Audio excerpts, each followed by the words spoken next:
we are going to start our new chapter, that is chapter number 5, the fundamental unit of life.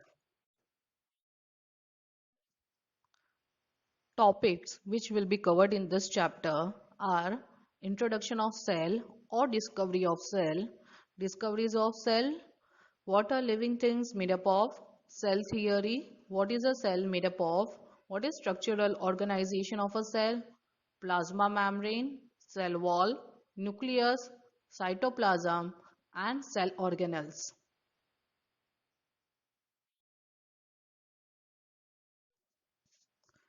Discovery of cell. In 1665, Robert Hooke was the first one to discover the cell.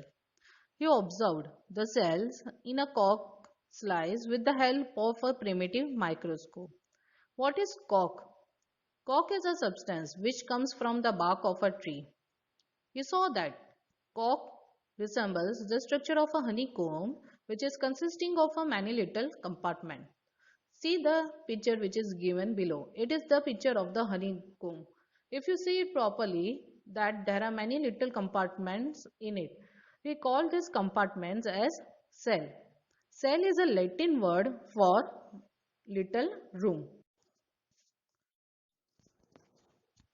Discoveries of cell. In 1665, Robert Hooke discovered the cell. In 1674, Leeuwenhoek discovered the free-living cells in pond water for the first time with improved microscope.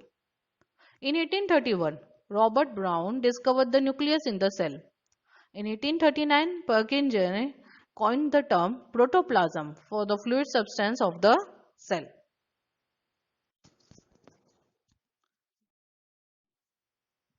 What are living organisms made up of? Let us do one activity. Take a small piece from an onion bulb.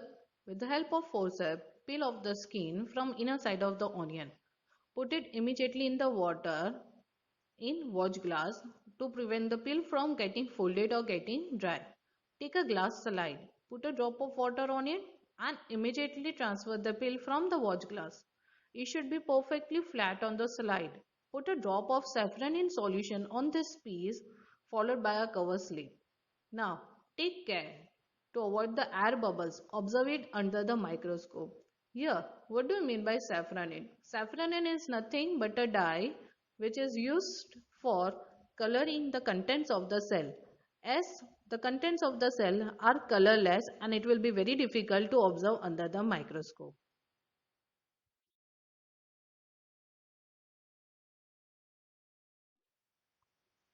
See the picture which is given below. It is the picture of an onion peel which is observed under the microscope. If you observe it properly, here the structures look very similar to each other. From this activity, we find that onion bulbs of different sizes have similar small structure visible under a microscope. These visible structures we see are the basic building units of the onion bulb. These structures are called cell. From this we conclude that all the organisms which we see or we don't see, for example microorganisms which we cannot see, are made up of cells. Cell theory was proposed by two biologists, Skeldon and Skeven. It states that all the plants and animals are composed of the cells and that the cell is a basic unit of life. The cell theory was further expanded by Virchow, which suggests that all the cells arise from pre-existing cells. Hence, cells is the structural and functional unit of life.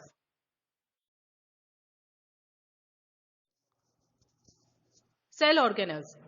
Each cell has got certain specific components within it, which is known as cell organelles. A cell is able to live and perform all its functions because of this organelles. Now, this organelle together constitute the basic unit called the cell. Types of organisms. On the basis of number of cells, organisms are of two types: unicellular organism and multicellular organism. Let us see the unicellular organism. Now these organisms are single cell and it performs all the functions. Example, amoeba, paramecium, bacteria. Multicellular organism. Many cells group together to perform different functions in the body. and also form various body parts. Example, fungi, plants, and animals. Here the shape and size of a cell are different according to the kind of function they are performing. There is a division of labor in cells. Each cell has certain kind of cell organelles to perform different type of function, like mitochondria for respiration.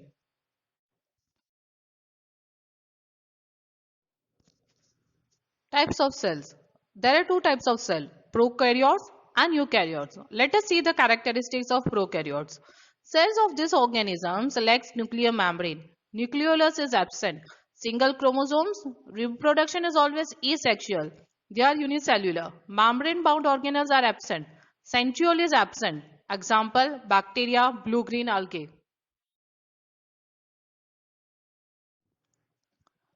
Eukaryotes. Cells of these organisms have nuclear membrane. Nucleolus is present, single or multi-chromosomes. Reproduction is both sexual and asexual, multicellular. Centriole is present only in animal cell. Example, fungi, plant cell and animal cell. What do I mean by nucleolus? Nucleolus is nothing but a small body in the nucleus of a cell that contains protein and RNA. And it is a site for the synthesis of ribosomal RNA. Centriole. Each of a pair of minute cylindrical organelles near the nucleus in animal cells, which helps in cell division. What is cell made up of? What is the structural organization of a cell?